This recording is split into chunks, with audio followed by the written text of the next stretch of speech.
Kasabay ng ganitong panunuya, kung ikaw nga ang hari ng mga Hudyo, sabi rito, iligtas mo ang iyong sarili. Sabi, isang hatulan. Meron din nakasulat sa kanyang pulunan sa wikang Grego, Latin at Hebreo. Ito ang hari ng mga Hudyo. Verse 39, pinuyari siya ng isa sa mga salari na kapako sa tabi niya. Hindi ba ikaw ang Kristo? Sabi rito. Iligtas mo ang iyong sarili at pati na rin kami. Verse 40, ngunit pinagsabihan naman ito ng kanyang kasama, wala ka na bang takot sa Diyos? Ikaw ay pinarurusahan tulad niya. Tama lang na tayo parusahan ng ganito dahil sa ating mga ginawa. Ngunit, ang tao ito ay walang ginawang masama. At sinabi pa nito, Jesus, alalahanin mo ako kapag naghahari ka na. Sumagot si Jesus, sinasabi ko sa iyo, isasama kita ngayon sa paraiso.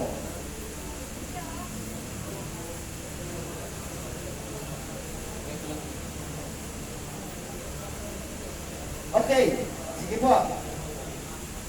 Dito po nakita natin yung dalawang kriminal na kasama ni Jesus. Ilan po sila nakapako sa krus? Tatlo. Si Kristo nasaan? Ano yung sinabi ng isang kriminal? So ito ang hari, o ito ang, ano sabi?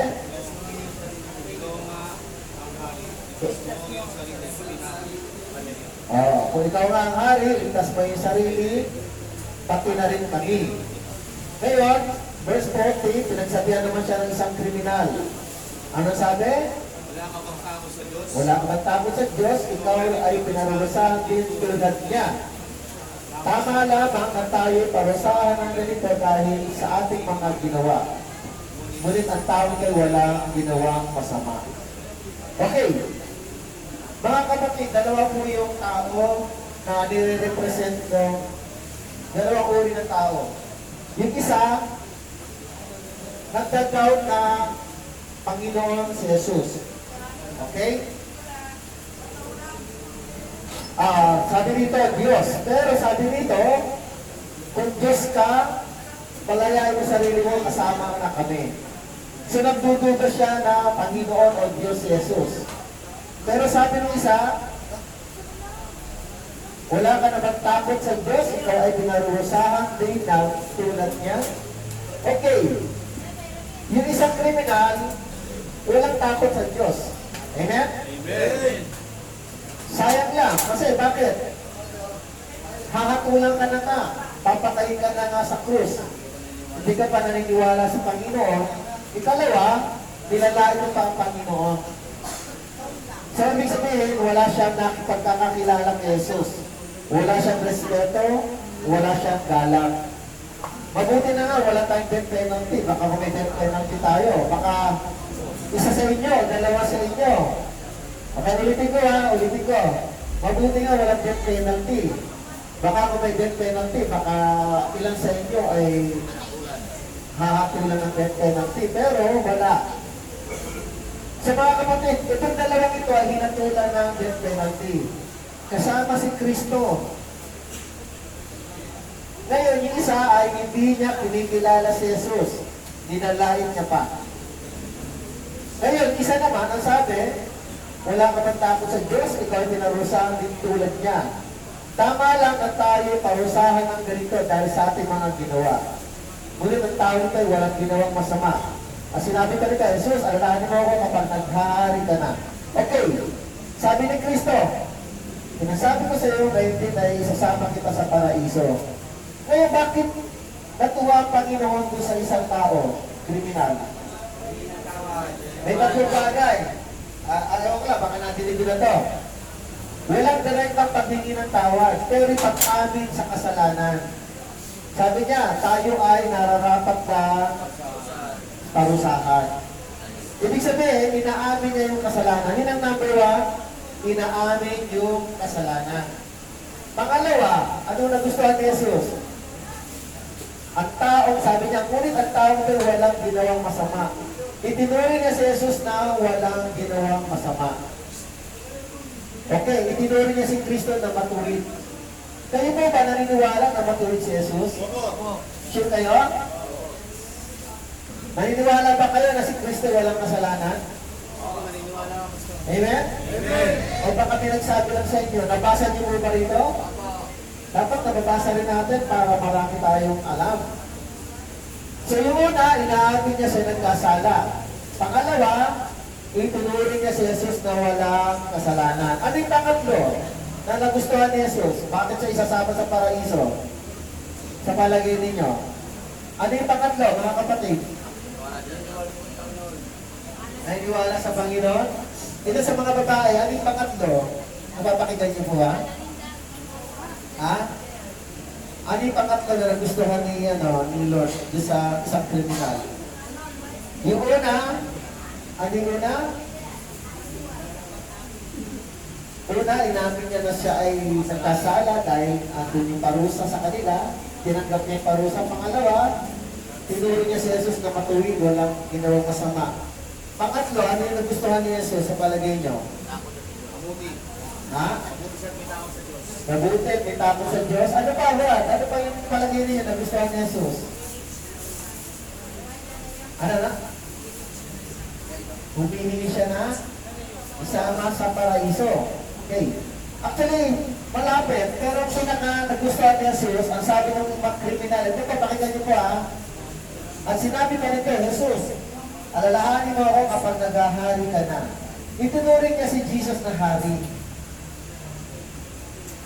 Mga kapatid, paano mo sasabihin na hari si Kristo at nakapako sa krus?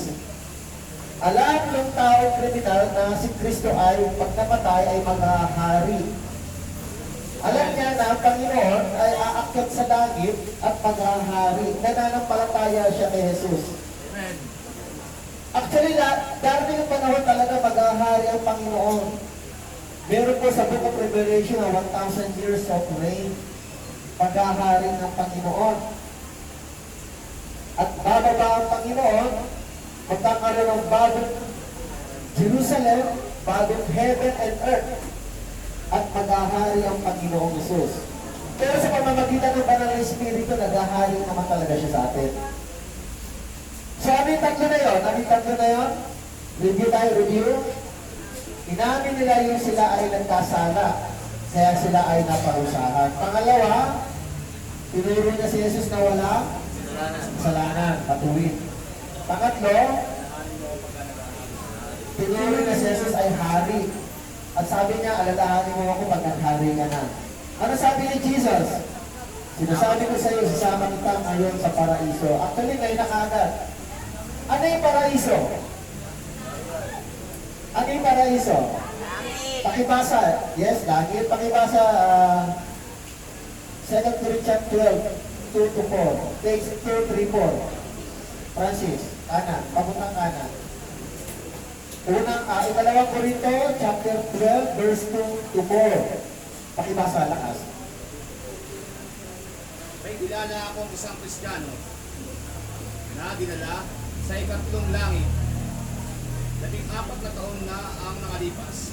Hindi ko lang matiyak kung iyong isang pangitain lang o tunay na pangyayari. Ang Diyos lamang ang nakakaalam. Alam ko ang taong iyon ay dinala sa paraiso. Hindi ko lang alam kung iyon ay isang pangitain o tunay na pangyayari. Tanging Diyos ang nakakaalam. The first one lang. Nakarinig siya ng mga bagay na hindi kayang ilarawan ng salita at hindi maaaring sabihin ni naman. Okay, thank you, Francis. Okay, sabi doon na sulat ni Pablo, meron daw siyang kilala na isang tao na karating sa ikatlong langit. Sa Bible, ang paraiso po na luklukan ng Diyos, kung tawagin ay ikatlong langit. Ang unang langit yung kung saan lumilipad yung mga ibon. Yun ang paniniwala ng mga Israelita. Ang unang langit kung saan lumilipad yung mga ibon. Yung talagang sky. Ay talagang langit kung saan nandun yung araw, buwan, o kaya galaxy. Ikalawang langit yung kalawakan. Ikatlong langit yung luklukan ng Diyos kung saan nandun ang Diyos. Actually, sabi ni Pablo, siya po rin yun.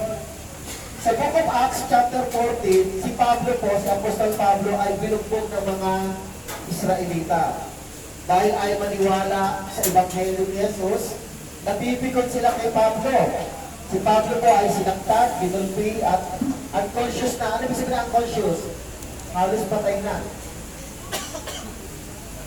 Noong mga panahon nun, Wala lang kayo makinig ha. tinataya na si Wala Pablo tayo ay ngayon. nakarating sa Dito lang ikatlong tayo langit. makinig. Pero tahimik lang. Makinig lang Pinagbawalan tayo. siya na Wala tayo huwag ngayon. sabihin yung mga bagay na nakita niya.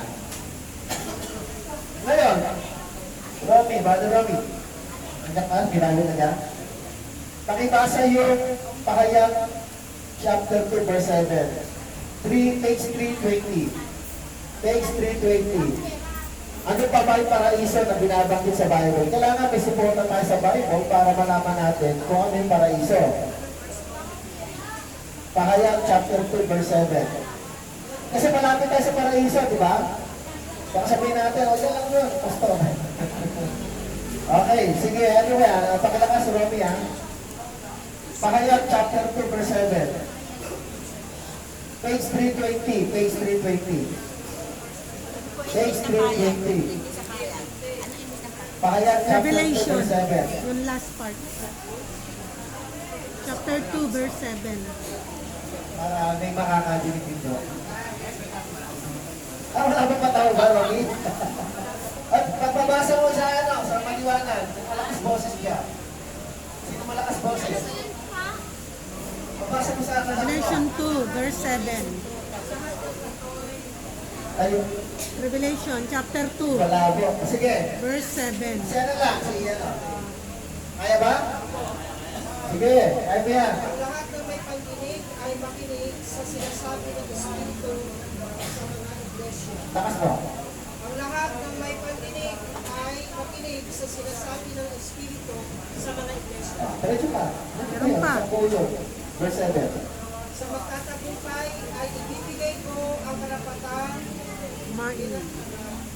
kumain ng bunga ng punong kahoy ng buhay na nasa paraiso ng Diyos. Amen. So magtagumpay, at pag nasa langit ka na, spiritually speaking, ay makakakain ka na bunga ng punong kahoy sa paraiso ng Diyos, sa lugar ng Diyos. Kaya sabi ni Kristo, ito sa kriminal, na hindi na isasama kita sa paraiso. First time binanggit sa lugar, sa gospel po ito, kung ako nagkakamali. At nabanggit na lang ni Pablo sa kanyang sulat at ni John the Beloved sa Book of Revelation. Na ang paraiso ay isang lugar kung saan naroon ang tahanan, luklukan ng Diyos.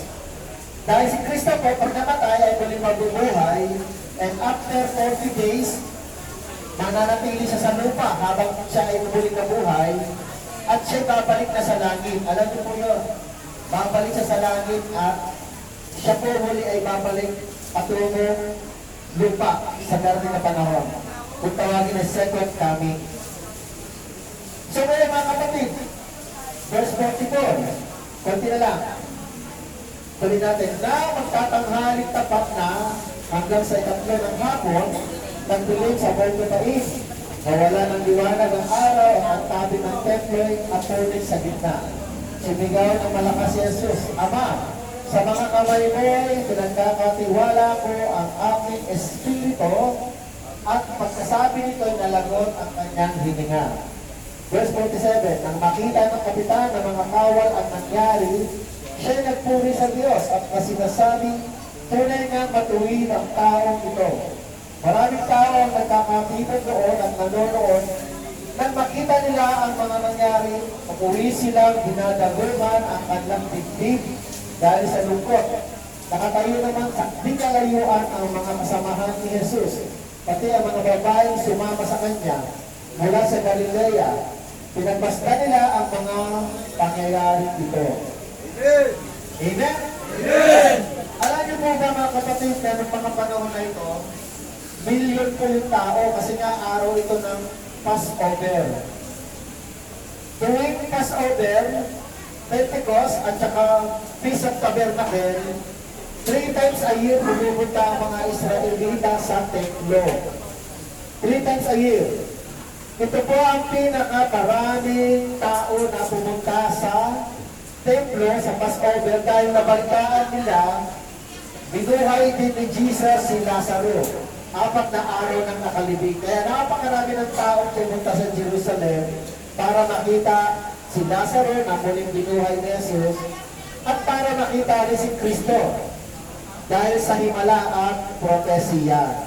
Kaya napakaraming tao ang nakakita, posible, sa pagkamatay ni Kristo. At nang namatay si Kristo, nadagdagan yun na ng palataya kasama na yung centurion, yung kapitan. At yung mga tao naroon daw, sabi, ano nangyari sa mga tao naroon? Parang dinadagukan daw ang mga dibdib nila sa lungkot. Dahil pinapatay nila ang isang taong matuwid na walang kasalanan. Kaya nga kapatid, nung namatay si Jesus, napakarami na pong nanampalataya sa Kanya. Kasama na tayo. Amen? Amen! Nung namatay siya, marami ang nanalig at napatunayan na siya ay tunay na Panginoon, anak ng Diyos na walang nagawang kasalanan. Kaya nga, minsan ang mga kasalanan natin ay higit pa sa ginawa ni Jesus. Pero, minsan hindi tayo napapako sa krus o kaya hindi tayo napaparusahan. Si Kristo walang kasalanan pero siya po ay naparusahan. Yun ay inako ni Kristo upang ikaw at ako ay maligtas. Kung tayo ay magsisisi sa kasalanan. Tuwing mahal na araw ba, naalala ninyo? Tuwing mahal na araw, pinapaalala sa atin na tayo ay dapat magsisi sa Panginoon. Yun ang katapat ng kanyang kamatayan. At tayo ay dapat manampalataya kay Jesus. Dahil ginawa niya yun upang ikaw ay maligtas. Dapat tayo ang mapako sa krus. Dapat ikaw ang mamatay, ako ang mamatay dahil tayo ay nagkasala. Ngunit ang taong ito, na si Jesus ay walang kasalanan. Inako niya ang ating kasalanan, inako niya ang ating kamatayan, inako niya ang ating parusa, inako ng Panginoon ang lahat ng ating karunihan upang ikaw at ako ay maging malinis. Amen ba no? Amen! Mga kapatid, kahit po kayo nasa loob, kaya kayong patawarin ng Panginoon. Kaya kayong linisin ng Panginoon. Kanina, binerify ko po kanina, ano pangalan ng ano? Yung kaso na ibinimanda sa Leyte, tapos dito nakulong. Ibang kasawa yun eh. Sinito. Tinawagan ko yung, pinex ko yung yung complainant. Kasi sabi ko sa complainant, kumusta na? Pero bago pa yun, nakiusap ako sa kanya na sana maayos na yung kaso. Sabi niya, ay pastor, gumawa na po ako ng letter para iturong na po yung demanda. Kaya, pinerify ko siya kanina, sabi niya, pastor, tapos na yung kaso. Malaya na sila. Nagpatawad po siya. Amen? Amen! Palakpakan natin ang Panginoon. Ano ang kapalit ng kapatawaran ngayon? Kalayaan. Mga kapatid, tayo rin. Ang katapat ng ating kapatawaran sa Panginoon ay kalayaan sa kasalanan. Amen! Maliwanag po ito. Sabi ng Panginoon Jesus, John chapter 8. Lagi ko pong sinasabi po ito. John chapter 8, verse 33 or 34. Ang sabi dito, sumagot si Jesus, pakatandaan ninyo, ang gumagawa ng kasalanan ay alipin ng kasalanan. Ang alipin ay hindi kabilang sa pamilya sa habang panahon. Subalit ang anak ay kabilang magpakailanman. Verse 36, kung ang anak, si Kristo po ito, kung ang anak ang magpalaya sa inyo, kayo ngay magiging tunay na malaya. Saan tayo magiging malaya? Sa kasalanan. Kaya mga kapatid, kung ang tao ay marunong magpatawad, mas higit ang Diyos. Amen! Alam natin na may mga tao na mag-pride, may mga tao na hirap magpatawad. Pero kahit pa paano may nagpapatawad, naniniwala po ba kayo na may nagpapatawad pa rin tao, kapwa natin? Kaya tayo patawarin? Amen! So masigit ang Diyos, mga kapatid. Sa Bible, sa Book of Revelation, si Kristo po ay nakaupo rin sa kanan ng Diyos. Bumaba lang ang Panginoon para magkatawang tao. At pagbalik niya, umupo na rin siya sa kanan ng Diyos. Maganda ang upuan ng Panginoon, maganda ang trono niya. Kaya lang, magkatawang tao, naging alipin. Namatay para sa iyo, para sa akin. Amen. So mga kapatid, napakalaki ng agwat ng Panginoon para lamang magpatawad. Napakahaba ng biyahe. Parang biyahe lang, no? Yung luklukan ng Diyos, mahaba at malayo at pinanggalingan ng Panginoon. Bakit? Wala pong sasakyan mula rito hanggang langit. Amen? Amen. Ano lang ang sasakyan patungo sa langit? Si Jesus. Sabi ni Jesus, John 14 verse 6, I am the way, ako ang daan, and the truth, and the life. Walang sino man makakarating sa Ama maliban sa akin. Hindi relihiyon. Relasyon, meron po.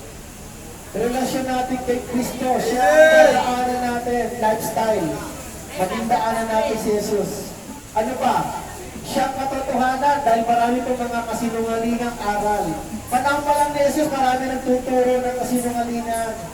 Sabi nga ni Kristo, kapag may nagsabi niya na andyan ang Mesiyas, huwag kayo maniwala. Dahil marami pang false prophet kahit nung panahon ng Jesus. Pero si Jesus ang katotohanan. Walang halong anumang kasinungalingan. Amen. And Jesus is the life. Amen. Siya lang ang nagbibigay ng buhay. Hindi si Satanas. Si Satanas ay tumating para pumatay, pumuksa at magdakaw. Pero si Jesus, John chapter 10, ay tumating upang kayo ay bigyan ng buhay. Sa buhay na ganap at kasiya, siya. Wala nang iba. Only Jesus. Si Kristo lang ang namatay at muli nabuhay. Wala na po. Siya ay namatay at nabuhay para sa inyo. Amen. Kaya kapatid, kahit po kayo nasa likuran ng rehas, mararamdaman ninyo ang kaligtasan ng Panginoon, mararamdaman ninyo ang kapatawaran ng Panginoon, mararamdaman ninyo ang pag-ibig ng Panginoon. Bakit? Kasama po kayo sa tinatawag na 6 Corporate of Mercy. Pagdating ng paghuhukom, sabi ni Kristo, ako ay na-hospital, dinalaw niyo ako. Ako ay nagutom, pinakain niyo ako. Ako ay walang damit, binigyan niyo ako ng damit. Ako ay dayuhan, pinatulog niyo ako. Ako ay nabilanggo, dinalaw ninyo ako. Amen. Kaya kapatid, kasama kayo sa tinatawag na 6 na bagay na gusto ng Panginoon na ginagawa ng mga Kristiyano. Amen. Kaya, ngayong panahon, marami bumibisita sa iglesia. Ako po ang tawag ko dito, bisita iglesia. Bakit? Dahil kayo po ang iglesia ng Diyos. Amen? Amen. 1 Corinthians 3:16, our body is the temple of the Holy Spirit. 1 Corinthians 6:19, our body is the temple of God na binili ng mahal na halaga. Anong presyo? Dugo ni Jesus. Nakuha niyo po mga kababaihan? Ano po? Medyo busy yata kayo. Ilan? Sa mga kapatid, mahal kayo ng Panginoon. Wala akong masasabi kundi mahal na mahal kayo ng Panginoon. Amen. Kaya ang purpose niya, magmahalan din kayo tulad ng pagmamahal ni Jesus. Anong klase ng pagmamahal? Nagpapatawad. Hindi gumaganti. Nagtutulungan, nagmamalasakit sa kapwa. Kaya ganun din ang gawin niyo dito sa loob. Dapat ang siga dito sa loob si Jesus lang. Amen? Amen. Walang sino man. Ano pa? Ang siga dito sa loob, pag-ibig ni Kristo. Ano pa? Ang siga dito sa loob, pagmamahal, awa, kabag, ano pa? Pagdadamayan, pagmamalasakit. Yung lahat ng karakter ni Kristo, yung dapat ang ibabaw sa inyo. Amen. Hindi kayo. Amen? Amen. Si Kristo ang mangingibabaw sa inyo at ang kanyang salita. So ngayon, mahal na araw, sana magkapatawaran kayo. Meron ba nag-aalitan dyan? Sana wala. Kasi paglabas ninyo, magiging magkakaibigan kayo. Meron mga memories na masasabi ninyo na ito, naging kasama ko dito. Nung wala akong dalaw, at may dalaw siya, may pagkain, binigyan niya ako. Dapat maglaya ninyo, may mga memories na magandang dala kayo sa labas. Amen? Amen. Hindi yung paglabas nyo, ito, paglabas ito, inaway ako nito, ganito, hindi ganon. Dapat maglaya ninyo, masaya kayo. dapat layaan yung kaibigan ninyo dito ay pagkakasama-sama kayo. Sa mabuti, hindi sa masama. Amen? Amen. Sige po. Handa mo ba kayong manampalataya kay Jesus? Hindi ko po pipilitin ng ayaw, ha? Handa mo kayong magsisi sa Panginoong Jesus? Amen. Amen? Amen. So yung mga gusto magsisi at humingi ng tawad sa Panginoon, aanyaya ko po kayo, manalangin tayo. Ganun din sa mga kababaihan. Ready po ba kayo? Handa kayong magsisi? Opo, Pag Pastor. nagsisi at humingi ng tawad kay Kristo, susunod hihingi tayo ng tawad sa kapwa natin. Baka may nasaktan ka sa kapwa mo dyan. Hingi ka ng tawad. At ikatlo, manalig tayo kay Jesus bilang Panginoon tagapagligtas. Amen. Sige po, mananalangin ako. Sa lahat ng sa lahat ng mga gustong tumanggap, sige po kayo.